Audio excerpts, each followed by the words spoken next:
So, Mark and Neil, you are the co-founders of Outsmart Strategy, which helps primarily the software sector or companies in the software sector outsmart the competition without outspending them. Would that be a quick synopsis of the company? Good start. You started with our tagline. I mean, you've been doing your research, haven't you? Research, yes. Top marks. Yeah. Outsmart, not outspend. Okay. That's what it's about. Yeah, at the very sort of top level, and there's a big need for that. Certainly. And Mark, you have really come into this with a wealth of experience, as I understand it, both in business as well as through your other company, Boss Equity, which is an international merger and acquisition firm. Yes, correct. Yes, that's right. And it's a combination of skills here and experience. I'd like to say that we designed it that way. There was quite a lot of luck involved. I happened to meet Neil, and I've been 30 years. I'm still, we still do that. Boss Equity, we do mergers and acquisitions. So we will take a company within the software sector. We will look at that business. Mm-hmm. We will look at the potential of it and work with them to increase their valuation before we sell it.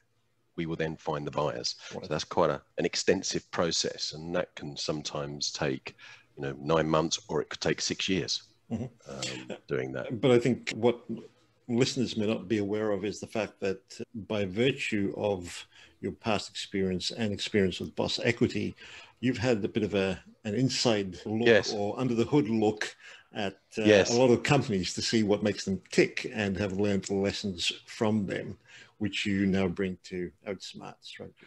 Yes, I mean, I'm very fortunate in that respect. I've been involved in, I lose count now, but it's well over 120 acquisitions and hundreds of companies that I've had dealings with over the years. I owned a software company. I've been shareholder. I've been managing director of a software company. I've sold software in the past. I've done marketing for software companies. I've been very much involved in that world. Mm-hmm. And being able to, as you say, lift up the hood and see underneath what's happening within those businesses, what's really happening, not what they project to the outside world. Sure. And as you would expect, everyone wants to project a very rosy, positive image. Mm-hmm. But I see that there is a big divide. Mm-hmm. And in the software sector, I mean, Neil and I, we believe in unicorns. And what we mean by that is that a unicorn is a company that reaches $1 billion in valuation. And that is something that is quite feasible within the software sector. It may not be the target for every owner. Now, I'm not saying to everyone who's in the software tech, they've got this burning ambition to create a unicorn company.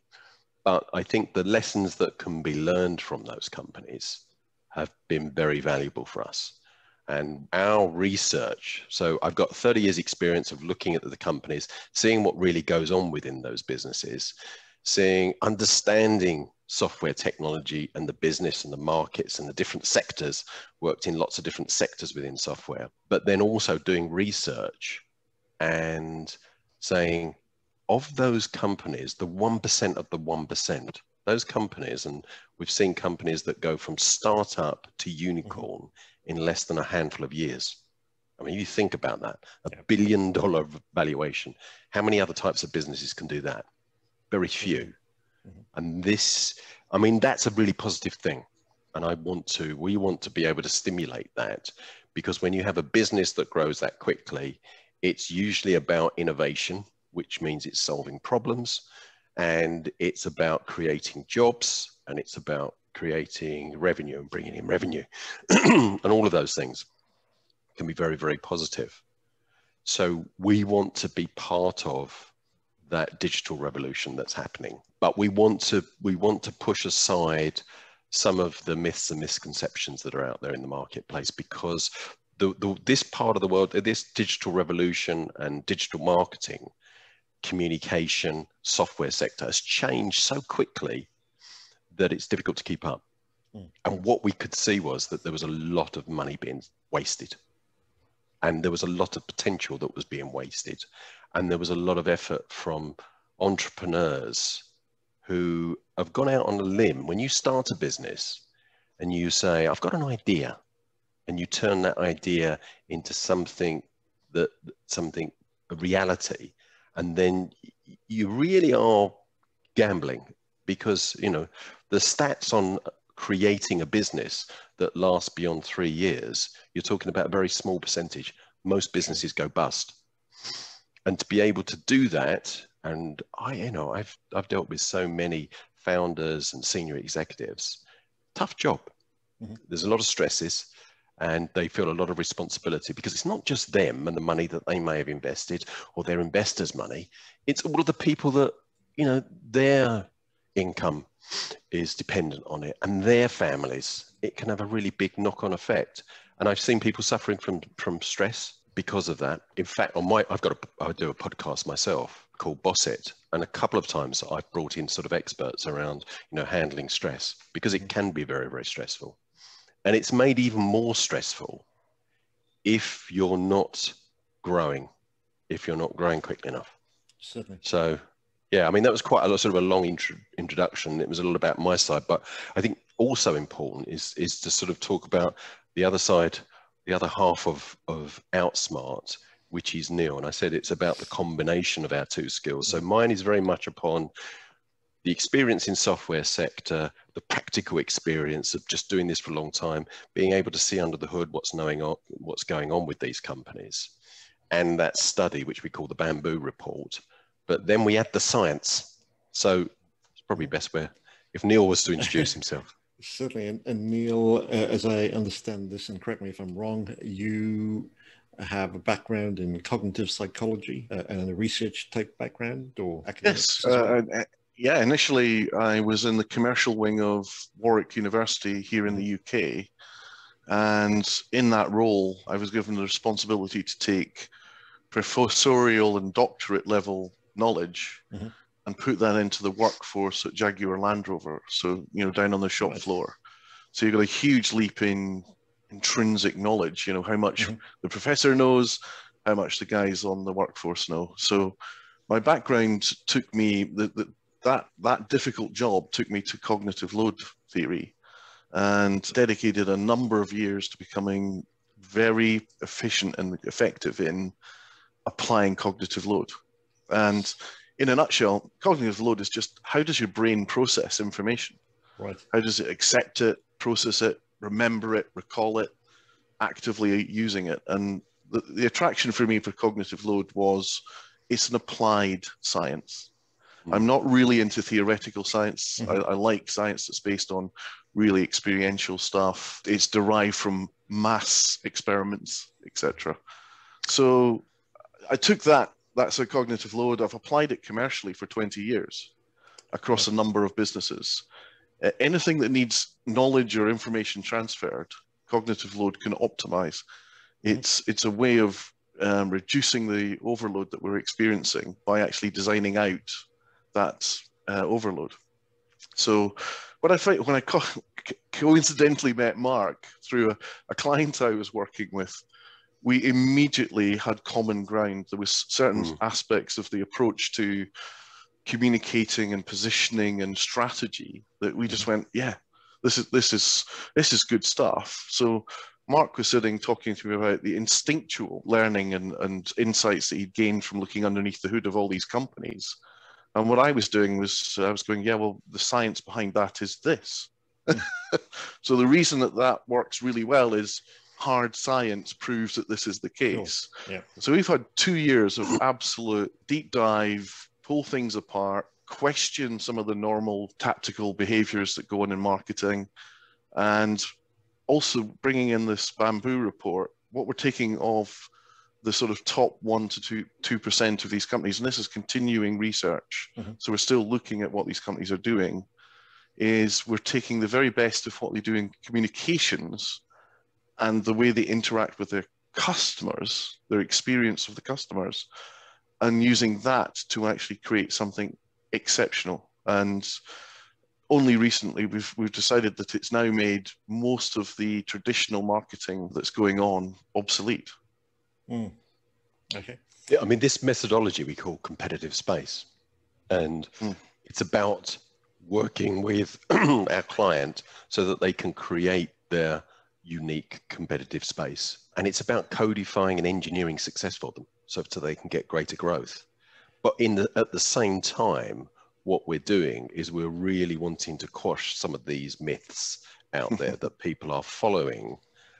And there's an illusionary truth about this, because go onto YouTube and do a quick search and look for advice around communication, sales, or marketing. And you could spend your rest of your life listening to it. And most of it won't help you at all. So let me see if I understand this correctly. If I were to throw a few household names like Richard Branson, Elon Musk, and say Mark Zuckerberg, if I were to ask people what is it that they have in common, most people would say visionary. Yes. But if I understand you correctly, and if I were to think about this a bit, their ability to communicate is what has helped them and their company stand out from the absolutely. And even though they may have had an early mover advantage, but haven't been able to maintain it because of that communication skill. Yes, absolutely. There's a number of elements that I think that those people have.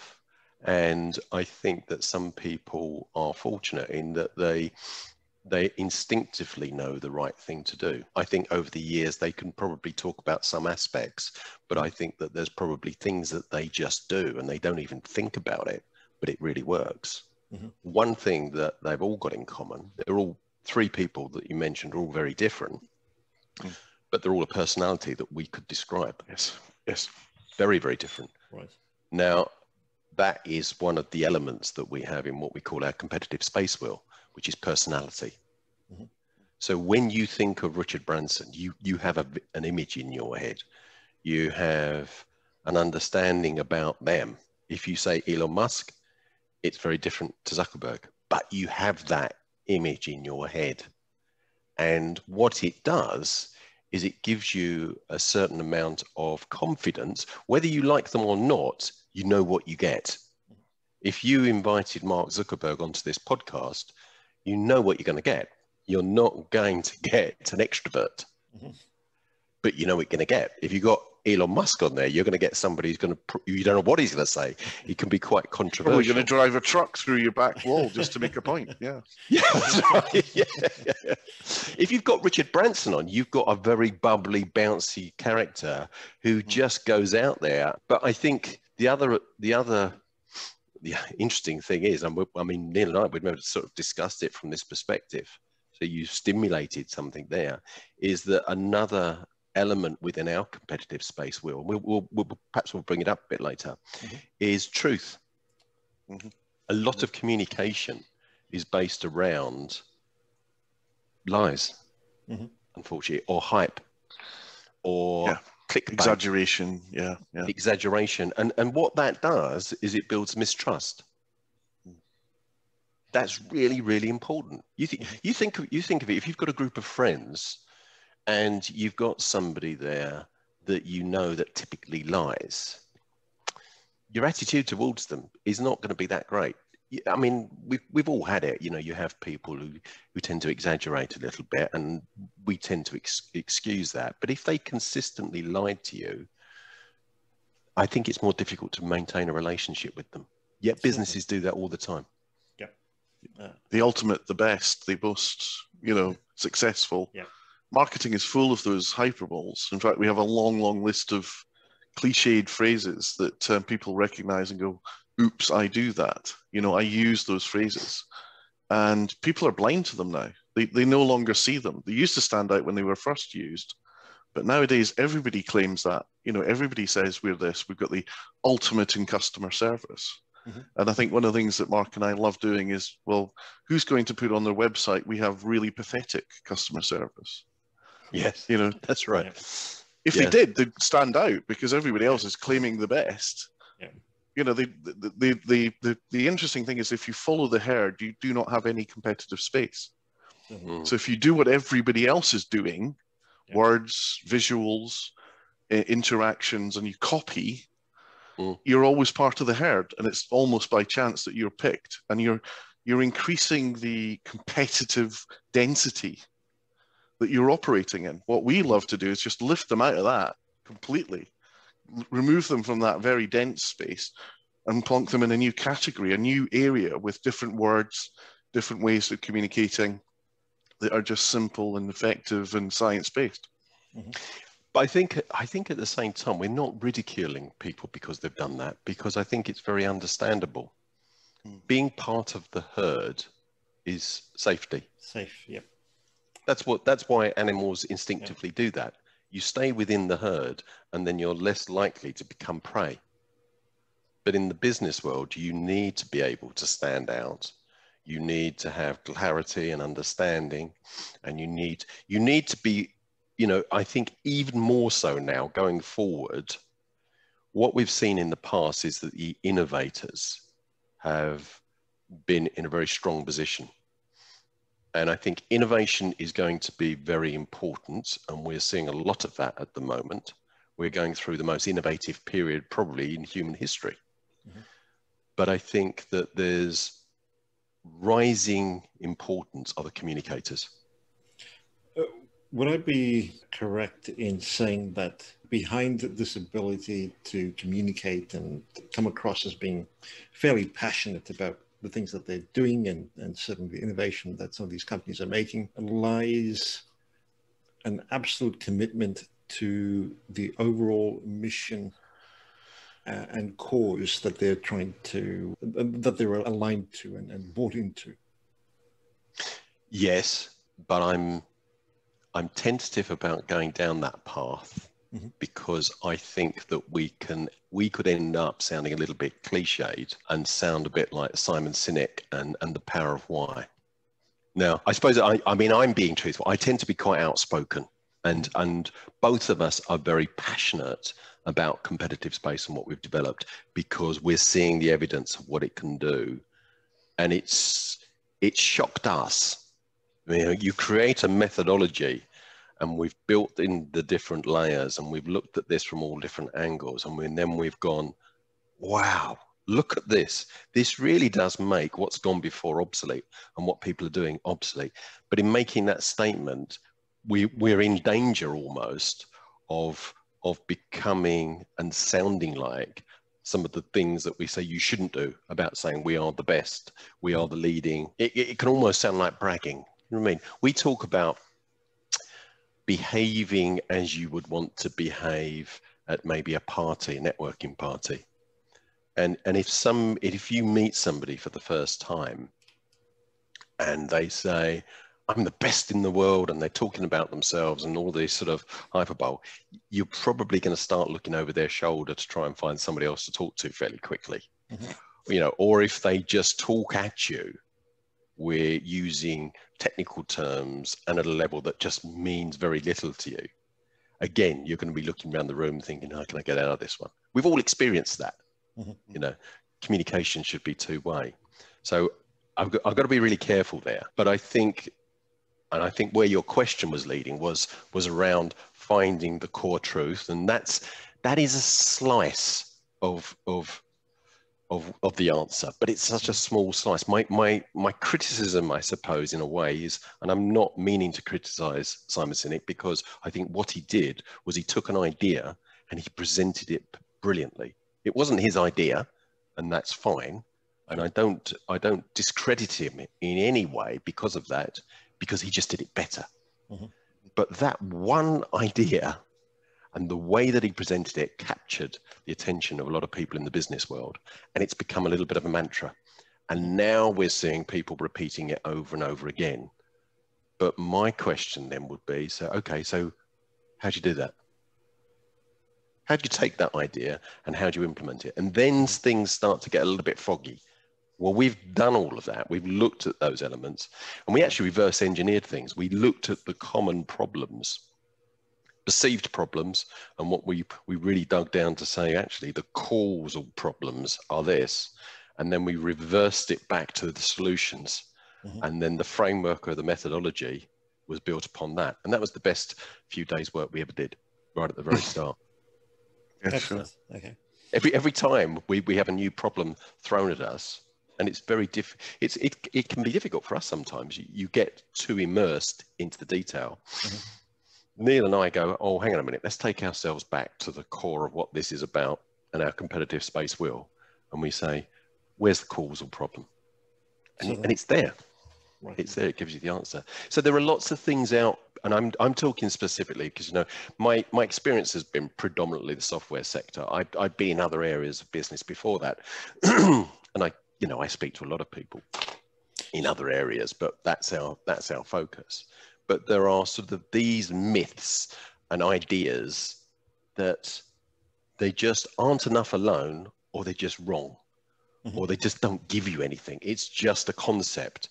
Okay, so what do I do with that? You know, one of them is, I get it. I know what our communication's got to do. You've just got to differentiate yourself. Oh, the times I've heard that, you know, doesn't help you. And actually, no, you don't. I could differentiate myself on this podcast and make myself really differentiated from anybody that you've ever interviewed before by taking off my clothes and sitting here naked. Oh, would it do anything? Yeah, that's right. You haven't had any naked interviews before, have you? Yeah, you can surprise me and say, well, there was one. What would that do for me? I would be absolutely differentiated. It's not about differentiation. That's an oversimplification.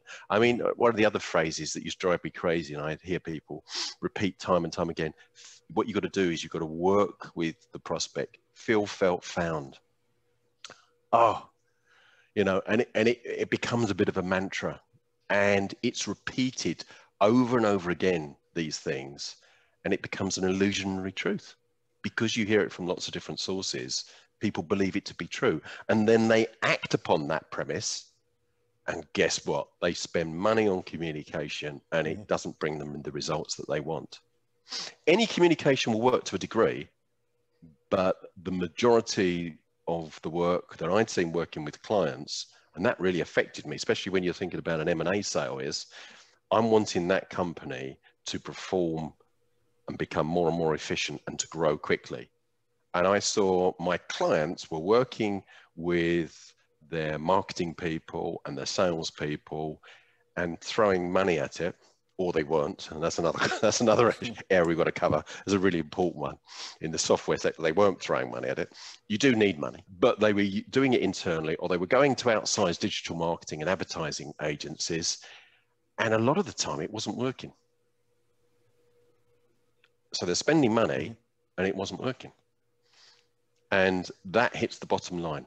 And so much was not working that I think that there was a great deal of cynicism with my clients about, you want me to spend money on marketing? I've done that before. That was just like burning cash.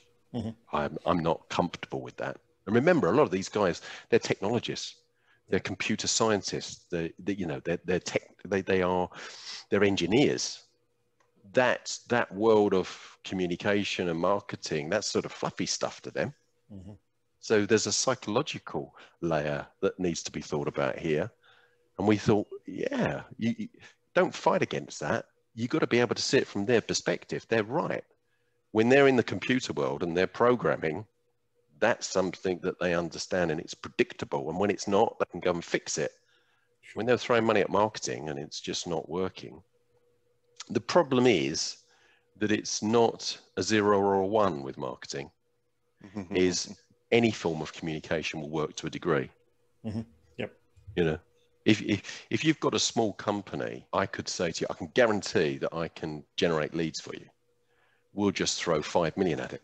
And even if it was utter garbage, you would get some attention because of the volume, but that's not the way to do it. Are you saying then that communication should be geared to further business outcomes? I'm not sure I understand your question, actually. Try it again another way.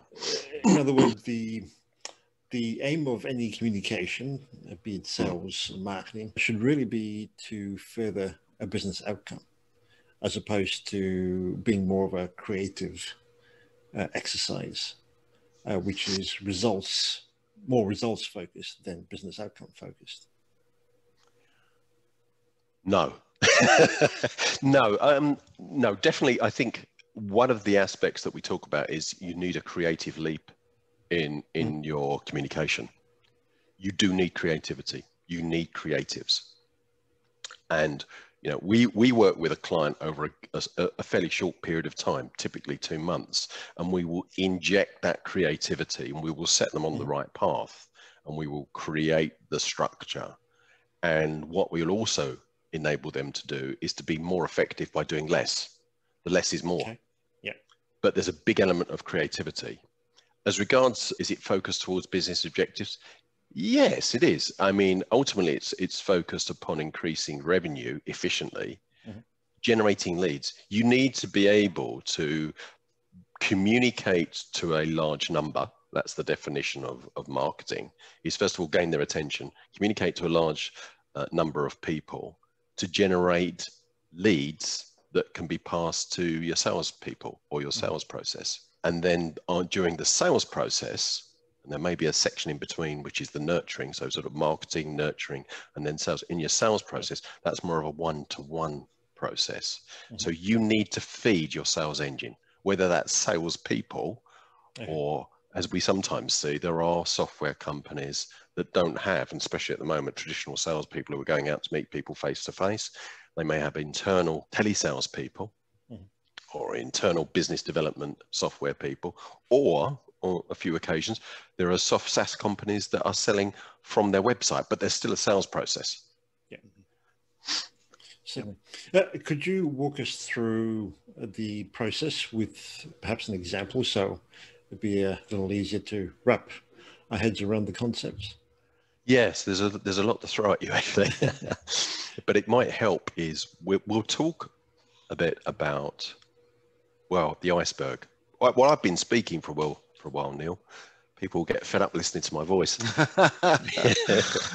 Not at all. So I'll take us through this iceberg model, which is right at the core of how we have designed the science to allow communication with your clients to be brain friendly. So it basically takes the operational way you engage any person who's unaware of you as a company and takes them down a trajectory that allows them to really recall and embed who you are and why they should care in a process of steps across a river, if you imagine. So the first thing we actually do with any client is we create a compelling narrative. So we ask them the deep questions about all the stuff that's brought them to this point. We actively listen to what's really essential in the core of their business.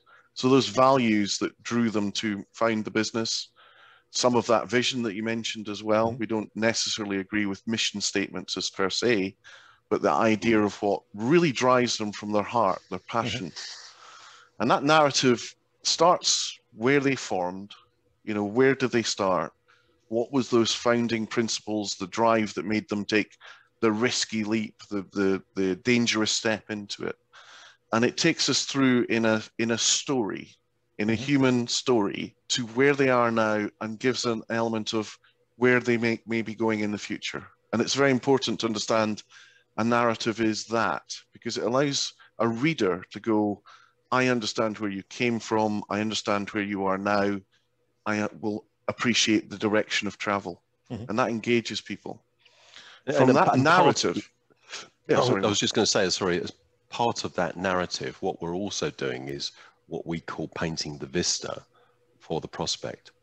Now, you mentioned about being a visionary, and it was a good example, actually, that those people, is that they do paint a vision, but that vision has to be a vision that your prospects can see themselves and want to be part of. Yeah. So yes, that's really, really important. Sorry, just that I'm clear. Do you start with a narrative? Yes, we always, well, the process starts with an analysis of the sector. And, we analyze the sector, we get to know what others are saying in the sector, because there's no point in writing something, then discovering to your horror that it's actually being done by a competitor close by. So we really put a dot depth in. They're saying that, we don't want to say it. Why don't we want to say it? Because the only way we can win a battle with the same words is actually put vast investment behind the words, advertise them.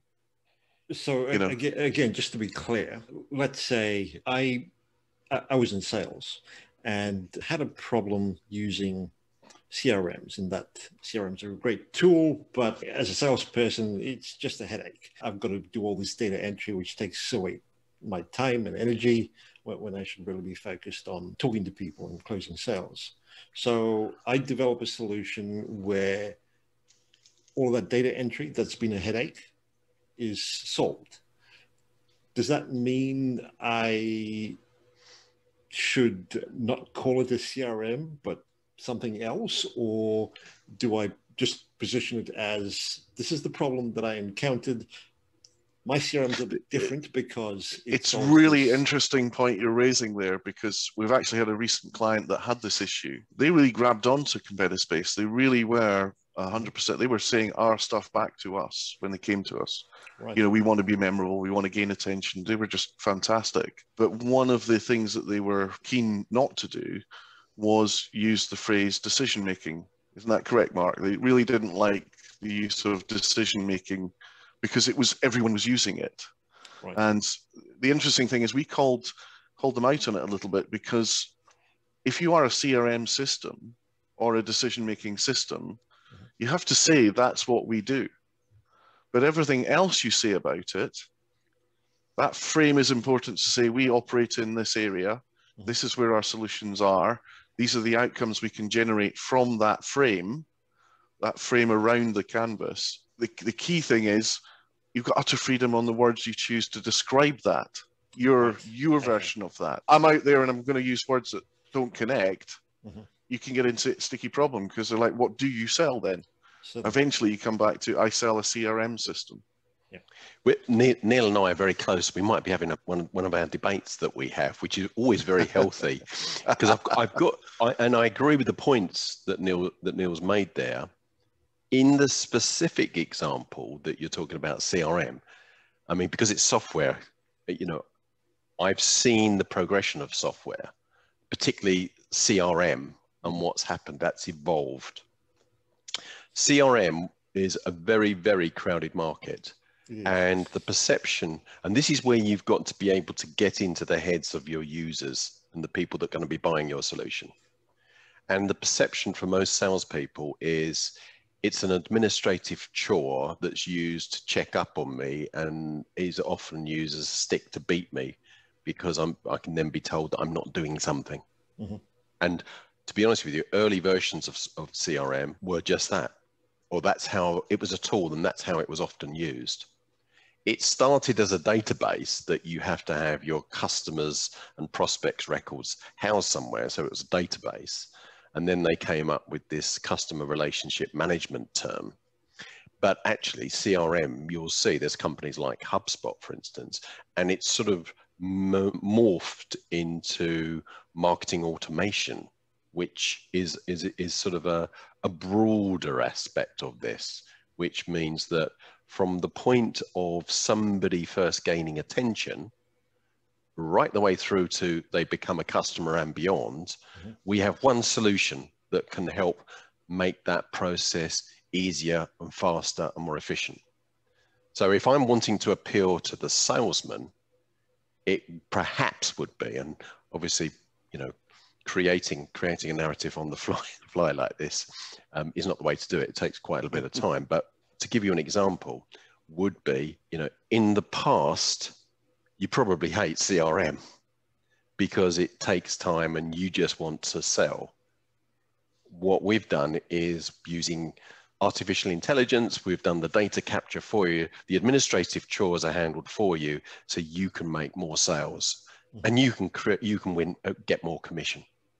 And that's what's really, you know, they want is, I want to be more successful. And you know, I've been in sales and I've been in sales training, and I think in the UK particularly, not so much in the States, but probably all over the world to some degree, salespeople are not always seen in the most positive light. And being in the sales industry, and I think it is a profession, and there are some superb salespeople that I've come across, and it's a very difficult task. And ultimately, what I've seen is that all of those salespeople, yes, they obviously want commission. They want to earn money, but they also want to be successful and be seen as successful. They want success. They go to work to be successful. So if this solution, and if perhaps we won't call it CRM, now we're starting to get into the realms of creating your own competitive space around this, then you can come up with a different term, is if that's now repositioned in their mind as this will help you be more successful in your career, well, that might gain my interest. I'm starting to think of it in a different way.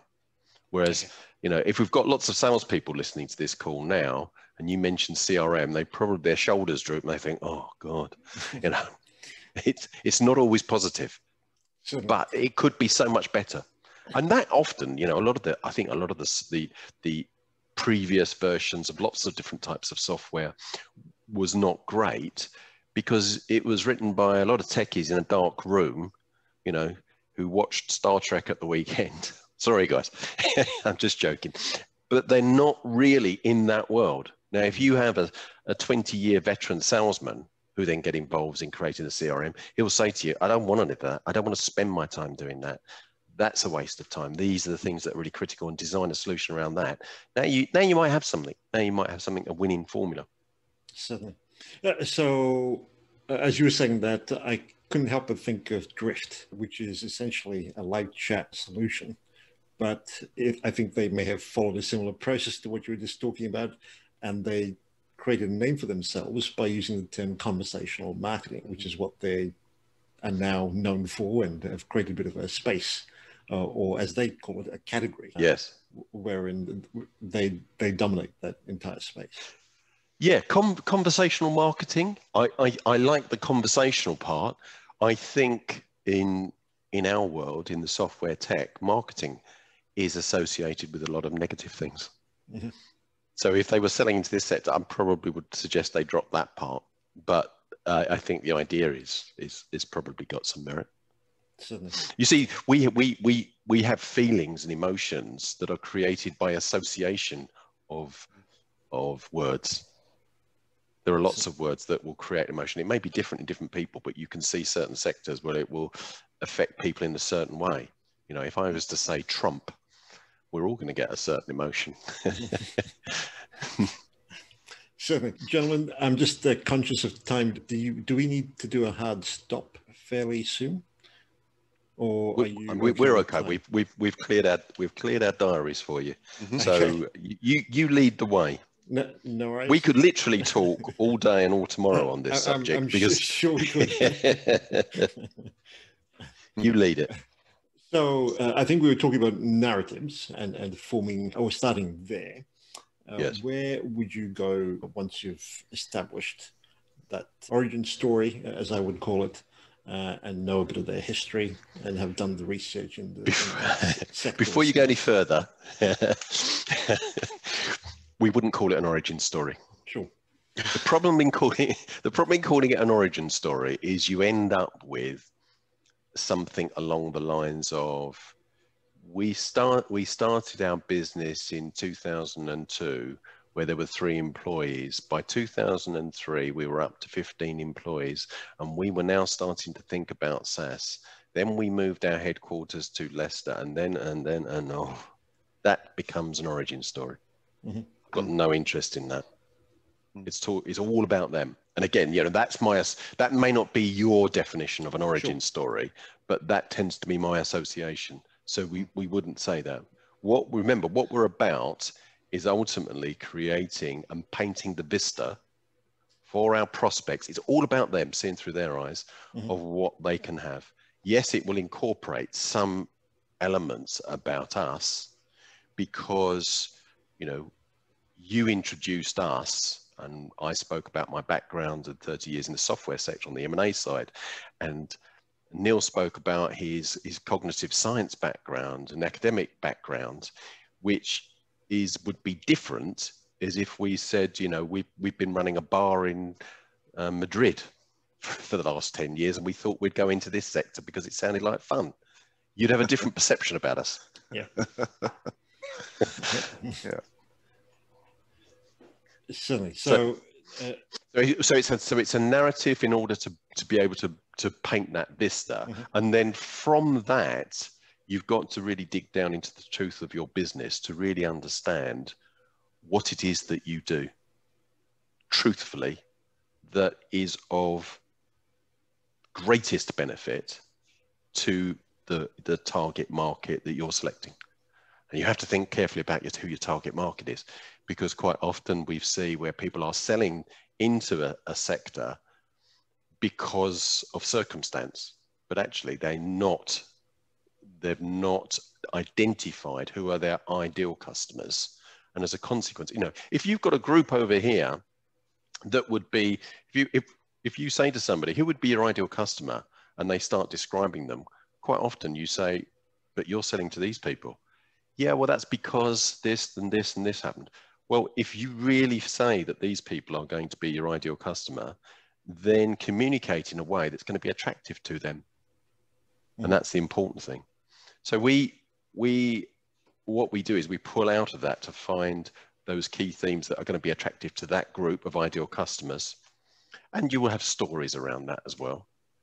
But typically what software technology companies, and I would say probably a lot of other companies do as well, is they lead with the details. Mm-hmm. They do that to the iceberg. And the consequence of doing that is they want people to, a lot of customers will request details. It's almost part of the traditional dance. Can you send me some more information? Can you send me a case study? I'd like this, I'd like that. And really what we're trying to suggest is you should take more control of that process and ask questions as to why they're asking for that particular thing. And often you'll discover they're just doing it out of almost a traditional way of doing business. Mm-hmm. And actually the question they really want answered is something else. So taking the trouble to find that out and avoid creating lots and lots of collateral that doesn't actually advance the sale, doesn't communicate any more value to them, is quite a core part of what we do. So it also hides your value. So the real value of you as a company is in the stories you tell about yourself, the messages you land in their head, and the long-term recall of those messages and those stories that sit inside the minds of your prospect and sort of drive home you're the obvious choice. I like them. I have an affinity to this company. I like what they're about and who they are and the stories they tell me. And it no longer gets into feature lists and details that you're checking off against each other. It doesn't mean that at some stage you're going to have to go into more detail. Because I know that if there are software technologists listening to this podcast, they're going to be saying, but we've heard this many times, but our buyers are different. They're very technical. They need to know this stuff. They do. Absolutely, at some stage. The two things I would say is, if you're talking to the very technical people within a large organization, are you talking to the decision maker, first of all? Or have you been passed to the technical person because actually what you're saying is not understandable by the real decision makers, the leaders within those divisions within that business, the CEO? You're sending him information and he's looking at it and thinking, I've got a clue what they're talking about. I better give it to Tom because he's our technical guy and he'll get it. Or is it being passed to him because you're at a later stage in the process?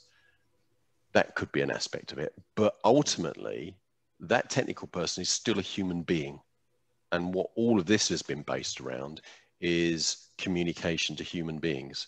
And even if he does need to get that detailed information, so it's the right information to the right person at the right time, really important, at the right time, it would also be beneficial to you if he understands the big story behind your business. You know, why they should be doing business with you and what sets you apart and some of the other key themes and that narrative. If he understands the detail within the context, then that information is going to be more memorable and it's going to be more relevant.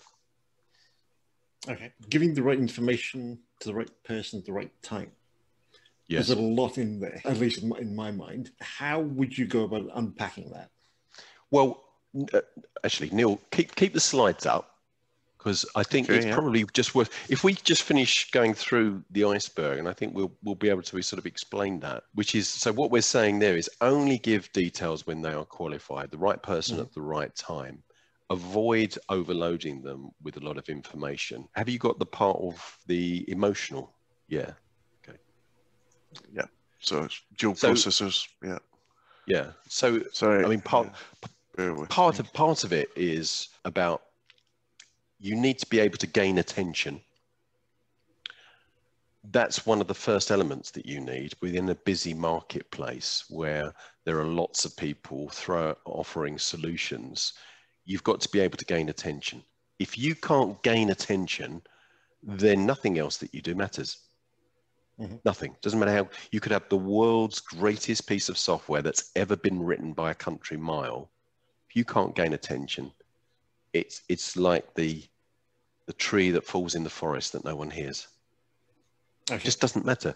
And that is a weakness within the software technology sector, because they will throw more and more money at the development of their software because the next version is going to make them all rich. Just that, make sure that I understand this correctly. Are you saying that when you need to make sure you are able to get the attention of your ideal customers, yes, that in fact you're saying you need to be sure that your stories resonate with them? Absolutely, yes. Okay. It needs to be, and the key messages are punchy, short, and your 5 strongest messages. And messages reflecting the value that you provide? Straight out of a narrative. Yes, exactly. So it comes from that narrative. It's as we create the narrative, we're building those strong messages, and we extract them out of the narrative. Okay. And one way that we do that, again, it's a sort of another layer, because this is multi-layer. I mean, we're explaining something to you that's been codified, but it's, you know, there's many layers to this, is making that communication, make it visual. Visual is so important. And I very rarely see companies do that really well. What people do is that they add visuals to make the spacing of the text look nice on the page, to prettify. Very rarely do the visuals aid in communication, and that's what they should do. And we call them really visual icons. They become an iconic visual that triggers the memory of that company in as soon as you see it. So the obvious one is the golden arches for McDonald's, but that's just one item. We actually advocate the use of visuals to enhance your stories. So pick a visual, put it with that story, keep repeating that visual, so they'll actually go, I recognize that visual as this company. What the software technology sector does a lot of is what we call word diagrams. Is they put a lot of words on a page, lots and lots of words, and then they draw shapes around it, and then arrows connecting the boxes and the triangles.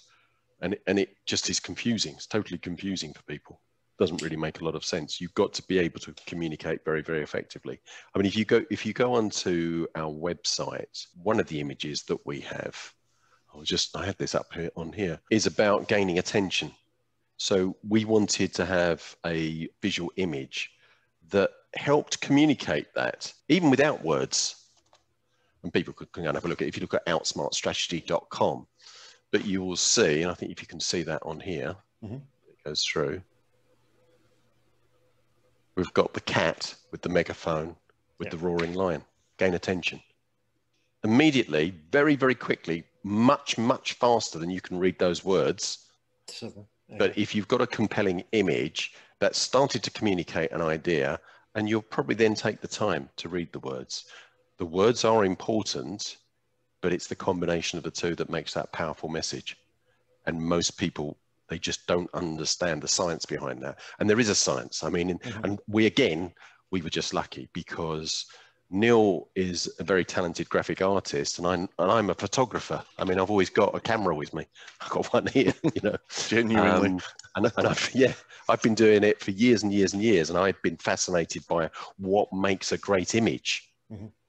And I really studied that, and we found so many of the learnings from photography and from graphic design, we combined and we put that into competitive space. And it's really, really important. You can pick up a message, you can interpret a visual 60,000 times faster than you can words. Just think about that. Absolutely. 60,000 times faster. But that's an instinctive need that's been bred into us because, you know, as primitive man, that was our very survival. The fact that we could, in a fraction of a second, be able to identify something that could, you know, an animal that could prey upon us and react meant that we survived. Those that didn't have that skill, well, their ancestors are not around today. Certainly. I'm sure there's a listener or two who'd be thinking, I absolutely concur with what you're saying, but here's a challenge. I have my stories. I kind of know what I want to say, but I'm not a graphic designer. And the graphic designers I talk to just want instructions of what they need to do. There is a lot that's being lost in translation. Either because one side or the other doesn't know the right questions to ask or the right way to communicate. How do we bridge that gap? Very, very insightful question, actually. It's something that we've been very aware of, and actually it sort of takes me back to the beginning of this journey of saying people outsourcing what they wanted to do as regards their communication and working with people that just didn't really get it. So what we're in the process of doing, and if you look at the top left-hand slide here, you'll see chapter 5, the human ingredient, is we've put together a training course. So we've already started, we've got one group. We are training competitive space practitioners. So they are people with the graphic design who can write articles, who can write copy, who can create videos, who can create PowerPoint presentations, but they understand competitive space. So we will go in and do the strategic work, because what we are strategic positioning, and we're scientific messaging people. We'll look at your business, we look at the sector, we look at the market, and we look at your competition, and we say what you need to do in order to reach this ideal group of customers is you need to be positioned like this. This is your story, this is your process, these are your key messages or key themes. And then our final part on our competitive wheel, which has 9 elements to it, is implementation. So we've thought that through, and I'm glad you asked the question actually. We've thought that through to say, exactly as you said, it's no good if you just send that out because you're going to get something completely different back. And we've got it so that we have, you know, qualified competitive space practitioners who will be able to work with you to implement that, separate to us. So we do our strategic work, and then we'll pass you over. And as this really starts to roll, we all want to have practitioners with a very wide range of skills throughout the world. Can you talk us through this idea of evoking emotion, either through visuals or through text? I'm assuming that some of it, if not a bulk of it, would come from the stories that a company would tell. Is there more to it? Well, Neil, this is probably a good one for Neil, because there's a number of different studies, and the one that we're showing you here is by Gerald Zortman, but Neil, probably best. I think there's half a dozen. Yeah, Harvard's a sort of initiator of several papers that have been talking about this emotional decision making, and too often we encounter companies that say, but my prospects are very detail driven. They're very logical. They just want the details to make the decision on. And I'm just sort of saying, hang on, before you do that, there is good, strong research out there that says no matter who you are, your job title, your role, your whatever else, we all as human beings make decisions based on emotional context. So it's how it makes me feel unconsciously. Does it trigger positive or negative reactions within me? The other one that we're very strong on is, we come back to that element that we're talking about, truth. If something rings true and the person is confidently saying something that's easily understood and you can understand quickly and it's compelling, that will trigger these emotional currents to say, I trust this person. And then the trust builds into the exchange of value, And before you know it, you're excluding all the rest because they're complicating it. They're very difficult to understand. They sometimes hide under these sort of exaggerations and marketing terms. And actually, people just want to connect human to human. People do business with each other. So the research says 95% of any decision made, no matter how scientific it appears on the outside, is driven by these internal psychological triggers. And we're actually really good at it. We have a phrase called, I went with my gut. You know, and it's basically an expression that says, subconsciously, I processed this. And I went through all the reasons, and I felt this and I felt that. And instinctively, my brain went, good. Now, the interesting thing about the research is it says 5% is then irrational decision-making. And what we're talking about there is once the heart or the unconscious mind has made a decision, you get this retrospective check. Is there details to back up what I've just decided? And that rational decision-making is perhaps return on investment figures or give me the business case in detail. And it's the rational part of the mind going, I want to do business with Mark. He's a good guy. He's told me these stories. I've connected. I'm beginning to understand who I'm in business with potentially, and I like the way he positions himself and communicates. Afterwards, I'll check. I'll go and say, right, show us the details just to back it up. But it's such a small slice. It's important, but it's a small slice of getting the business in the first place. Certainly. And the interesting thing for you is with B2b prospecting is this study was done with B2B decision makers, not B2C. And that surprises people, because I've had a lot of people say, yeah, I can see that within the consumer world, that people are going to buy emotionally, but business is business. They're going to be based upon logic. No, B2B.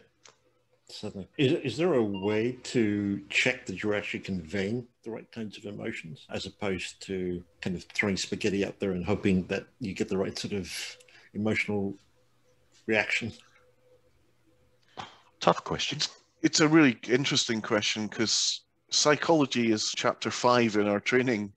And it's quite in depth because you can inadvertently trigger negative emotions. Right. Yeah. But actually, there are times when, and it's been used commercially as well, you can use negative emotions to drive people towards you and away from other decisions. So clearly understanding the motivational emotions that drive people towards you, the obvious one is being positive and true and good. But also you can, I mean, I often laugh about Ryanair's attitude towards its advertising because it sticks to the truth. You're going to fly to Dublin for £1, but it's not going to be the same experience as BA. You know, it's very much based on, it's not going to be comfortable. It's, we're going to make you feel like you're just one of a herd of cattle coming on our plane. But hey, it's £1 to get to Dublin. It's that kind of truth. So although you're presenting a negative psychological position, you're nevertheless saying, but actually, let's look at this in real world and making an emotional judgment on it. I want to fly for £1. I'll put up with the flight that way. So, yeah, anything else to add to that, Mark? Well, I suppose in a way, what we've created is engineering a methodology and a process here that we take clients through, that all the time we're validating that to say, is this going to be the right emotional connection? Each stage is, are we gaining their attention in the right way? Is the tagline understandable that they can gain that engagement to go further? Does the narrative stimulate an emotional connection? Are the visuals appropriate for that target market? So I think at every step we're doing that. And then ultimately, I mean, we have something which we call the cognitive pathway, which would be created for a client, which actually reduces the amounts of marketing that they need to do. Because one of the points that we make is that we don't want to turn our clients into social media slaves. Gary V out there, he's created a high profile for himself, and he talks sometimes about 80 tweets a day. Now, talking to my clients about doing that, that would drive them insane. It's just not practical. Would 80 tweets a day generate more response? Yes, it would, because you're just doing a lot more communication. You see, that's also the fundamental problem with a lot of marketing agencies or a marketing department, is you go to them and you're essentially saying to them, we need to feed our salespeople with more leads. We need more qualified leads. Go do it, guys. And you spend a lot of money with them and the results are disappointing. And you go back 6 months later and you say, that's not really good enough. You need to generate more leads. And their answer will be, well, you need to spend more money. And if you spend more money, you probably will get more leads. But is the return on your investment good? You see, if you take a bad strategic positioning, you take the wrong narrative, you take the wrong message, or you just send out confusing messages, you're going to have to communicate with an awful lot of people. You know, I could send out total garbage, but if I contact enough people, eventually somebody's going to click through curiosity and go, oh, that's interesting. I need some of that, even though it's total garbage. But the number of people that I've got to communicate with becomes bigger and bigger. And what we're about is outsmart your competition, really think this through, and don't outspend. And that's really, really important. Okay. So we've talked about the narrative. And if I remember correctly, on the slide you had stories and key messages. Do those come out of the narrative? Yes, they do. Yes. How do you distinguish stories from narratives? So if you look at the iceberg as a hierarchy of messaging, at the very top line is the tagline. Mm-hmm. You know, with Outsmart, we are outsmart, not outspend. Everything else that we talk about actually sits underneath that. Ultimately, that's what we're wanting people to do, is we want them to be able to outsmart their competition. We want them to be able to spend less and get a better return for greater growth. So our narrative sits under that general theme. It doesn't mean that there aren't other aspects to this, other aspects within our story that we tell. And then there are sort of key messages. You know, one of the key messages about us is that we've created a way that you can gain attention, that you can be more memorable, which is important. There's no good presenting a lot of information. I've seen this with sales decks. They've presented it to people, and I think those people have forgotten it before they've walked out the door because it's just so many bullet points and information. Well, there was one example I would draw to attention, which is that they walked in with a greater understanding of the company than they walked out of, because the slides were so confusing. They walked out with less understanding than they walked in. That's right. Yeah, and that is a genuine example. They went, I thought I knew what your company was about until you presented your deck. I mean, yeah. You know? We also had a really interesting comment. We worked with a company, and we'd put together their tagline, their narrative, key messages, and we'd put this together in a sales deck for them, a very visual sales deck. You know, that for us is quite wordy for a sales deck. We use very few words a lot of the time. Typically, we see a sales deck which has got more words, you know, just bullet points, lots and lots of words. They read off the screen. It's crazy, absolutely insane. And people do it all the time. And then they justify why they're doing it. Nonsense. But we'd put together a sales deck for them, and we sent a copy to their main investor. And he called me back on the mobile, and he said, is that what they do? He said, it's the first time I've really understood what this business does. He's their investor. For 5 years, wasn't he? Yeah. Yeah. He wasn't a stupid guy, but he suddenly had insight. What's the question was, what's the difference between a narrative and, say, the stories that hang underneath the key messages? Yeah. So from the narrative, which is all about the personality and the uniqueness of the company, and is the overall holder of all the sort of key elements. Key messages are individually the 5 strongest attributes or characteristics of your narrative, and therefore your company, that you want to keep telling people. Sure. And we've said 5 because actually there's a cognitive limit of 4 plus or minus 1 for new bits of information to get absorbed by the mind and stuck in the mind.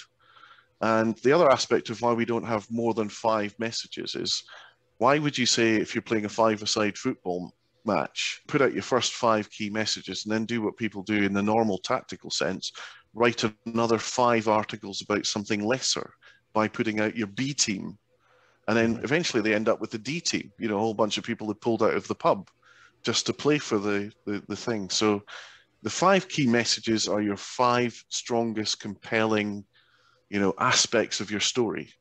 And under those key messages, the stories themselves are anecdotes. They're bringing to life that particular key theme.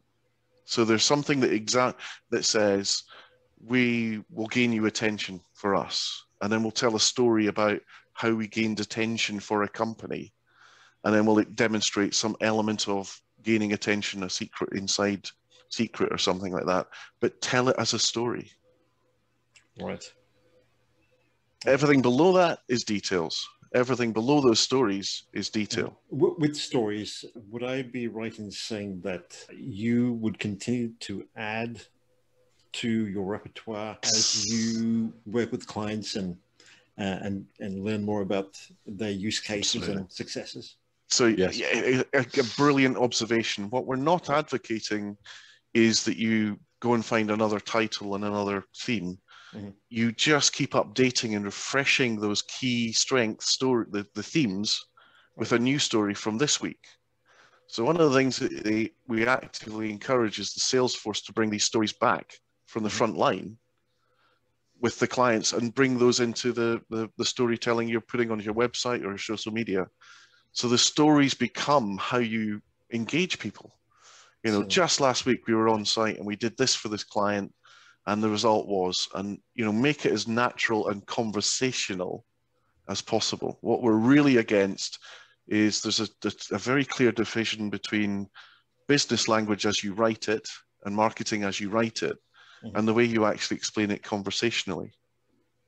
We want you to use the conversational language whilst communicating. So I guess another takeaway that I'm hearing is the fact that you're looking to communicate in a way that relates to people, but you're also using the stories that you're either telling internally or you're hearing from your customers in order to really spread the message to your potential future customers.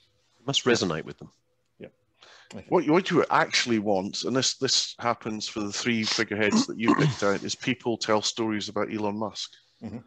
They relate his stories onwards. So here's a little art form of, have you seen what Elon's up to? Have you seen what Richard's saying?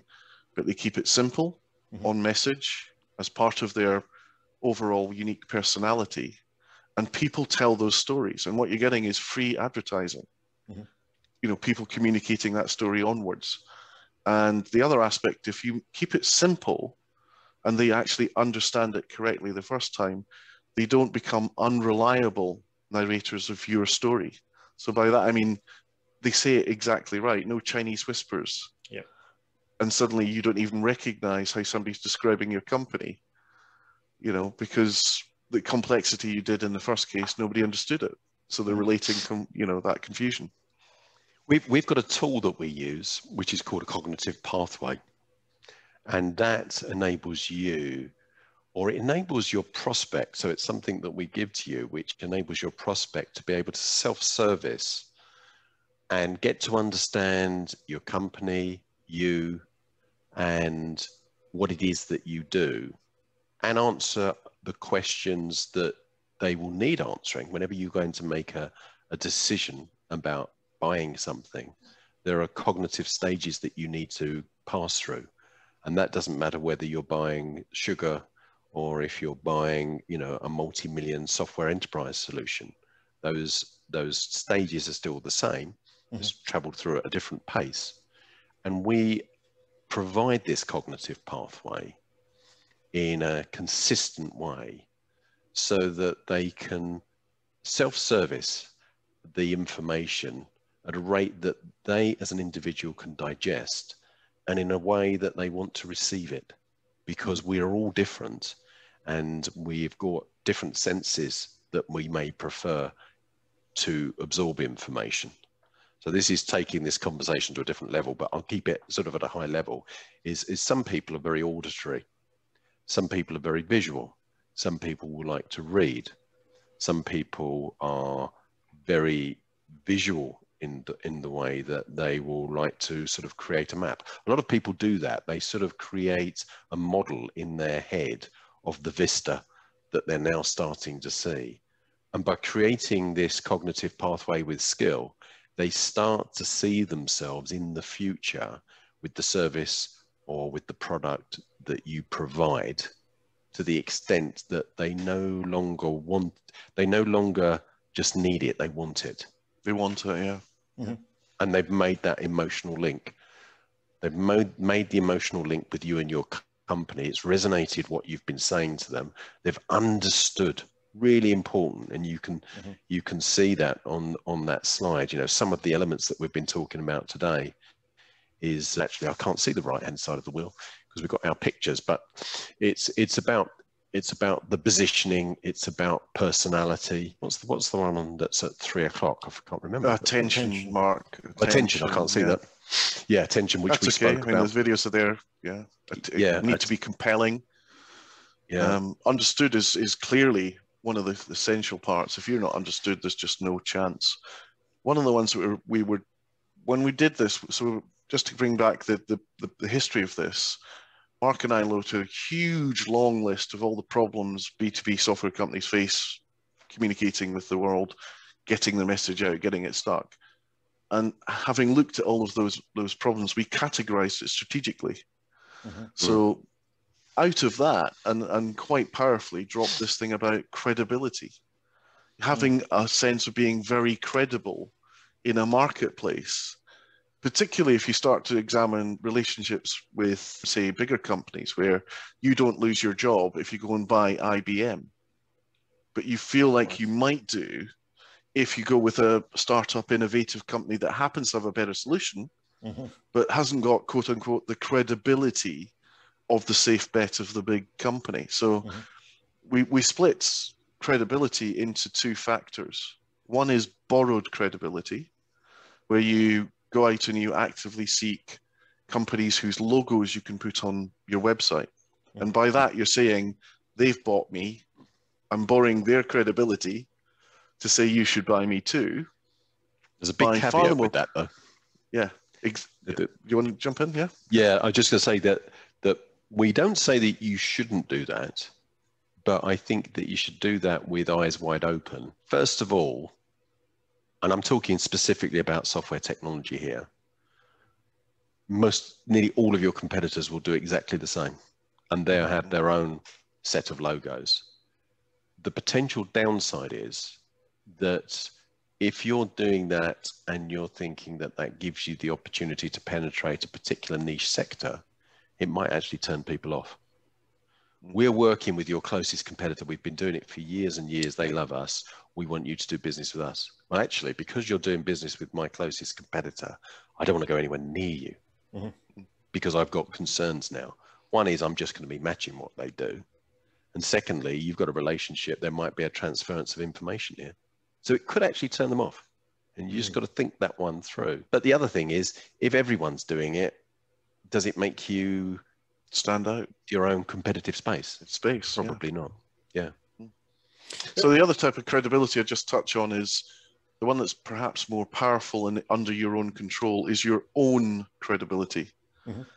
And we call that owned credibility, OWDENED, owned. And it's about your behavior and the experience of your clients. So if you're true and consistent and deliver the promises and meet or exceed their expectations at every step of the interaction, from first contact to final deal and beyond, you're building your own credibility. They will talk about you in a way that resonates wider than just their own company. That credibility is very, very powerful. It's because you own it, because you manage it, you control it. It's yours to powerfully develop. So look at it this way. A lot of companies will put on their website these bland statements such as, you know, highly professional. If you contact that company and they take 3 days to respond and they send you an email that looks like it's been written by a child, how highly professional do you experience? Doesn't matter what they say, what am I experiencing with that business? That's much more important. Now, if they respond very, very quickly and they send me some information, just enough information, really stress that, just enough, don't overload them, that actually is really informative and gives me a greater understanding and gives me something of value. It provides me with an insight in some way around the problem that I'm trying to solve. They've just proven a degree of professionalism. And if that level of professionalism is maintained throughout that journey, we call it the CSX, competitive space experience, then you're going to start to believe that they are professional. But just putting the words up on a website doesn't. Certainly. Okay. Sorry, just going back to the iceberg model, the question I had was, at what point do you tackle the tagline? It's a process that evolves, and typically it comes from once we've really dug down into that business, once we've evolved the narrative, it will percolate to the surface. It's the process that we go in working with our client. It's very interactive with our client, but also between Neil and myself. We've had it. I drive Neil crazy at times. I tend to write the narrative, and it could happen. What we have to do is we have to examine the business. We sort of get all of the elements, all of the information of the business out in front of us. It's like a giant jigsaw puzzle, and you lay it out and you get all the pieces turned up the right way and really boil down to the truth behind this business, about their market, about their competitors, about what they do, what the real value and where their real strengths are. And you lay that out and you get to understand why they started the business, but the truth and what it is that they're able to provide for their customer. You put that narrative together. And then in the process of doing that, you know, it sort of percolates from our subconscious. It starts to come to the surface. It never takes a few hours. It always takes weeks, sometimes months. Weeks. The other thing I would stress about this is there are any number of websites out there that will give you what I would call a formula for a tagline. By its very nature, if you go looking for a template or a formula, you're not creating something unique. You're not creating something very competitive space. And the process that Mark and I work between ourselves is we don't have rules. You know, we're looking for 3 words, or we're looking for this or that within it. It emerges naturally from the conversations he and I have. When it first emerges, it can be quite long. It'd be capturing the idea in 2 sentences. But from that, you generally start to extract the words that have the most power or the most meaning or will trigger the right emotion. And they go through several drafts. Well, you know, hands up. This isn't just, guys, we're brilliant, here's the genius one. It does take a huge amount of effort to craft the shortest, most memorable, most compelling, attention-gaining tagline that you possibly can for the business. It is perhaps the most difficult thing in any of this to do really, really well. Do you agree, Mark? Yeah, and that's where we talk about a creative leap. There is a creative leap there. And Neil came up with this phrase, and I immediately identified with it because we have a process, as I said, in laying all of this information out, and we go step by step. And then there's this leap, and actually we don't know what happens in between. We go from here to here, and we know we've got it. When it comes, we both go, that's it. Absolutely certain. That's it. That is it. But what happens in between is something that happens up there in your brain. Okay. And you have to prepare the ground. You have to get yourself into the right environment. You have to know enough, and you have to pull together that narrative. And there are elements of the narrative where there's a leap as well. But the tagline, and then it goes and it just comes. It could be in the middle of the night. It could be whilst having a shower. Do you know with certainty that you've got it by testing it out on customers who have done business? Well, we do, but we know it before then. Right. Yeah. It's it just sort of I can't explain why. I just can't explain why, but it's part of that creative. I mean, our brains are amazing. I mean, and I think the more that you trust your brain, we all have this amazing computer that sits in our skull. It's absolutely incredible. And it makes it, what I believe happens, I don't know, how Neil would describe it, is our brains are amazing at gathering information from lots and lots of sources, from what we're doing now and from our past. And it's great at identifying patterns and making associations. And it works away while you're sleeping, and it works away while you're thinking about something else, and then it throws it forward. Right. And we might have some taglines that we say, oh, that's nearly there, but it's not quite right. Or I'll throw something forward and I'll say, what do you think of that, Neil? And he go, no, don't quite like that. But when we get it, we go, that's the one. That's the one. I think the other aspect is, I was mentioning these rules, and we never have those rules. We never just, say we need a 3-word or 4-word, or we need to have this keyword or that keyword. It's organic and it's intuitive. And the other thing I would say is give yourself the freedom to be a little bit zany, push the boundaries, because there have been, I mean, on one assignment, Mark phoned me up and said, this is going to sound completely mad, but what about putting an orange right at the center of this competitive space for the software company? I thought, an orange? Where are you going with that, Mark? But it turned out to be some of the best CS we've ever come up with. So giving yourself the freedom to say, I will just come up with anything mad, and list it down and be creative and be messy with it, and then slowly hone it back. The reason I brought this slide up is this is the rigor behind. So what we'll do is we'll go and look at the whole sector, and we'll actually produce a word cloud of every single key message and tagline that all your competitors are doing. And then word cloud shows you the prioritization and the words that are being used. So at least these words should not be prominent. They should not be part of the main messaging that you're doing. Otherwise, you're just shouting the same stuff that everybody else is. Stay tuned for part 2 of this 2-part series, wherein we'll look at competitive space.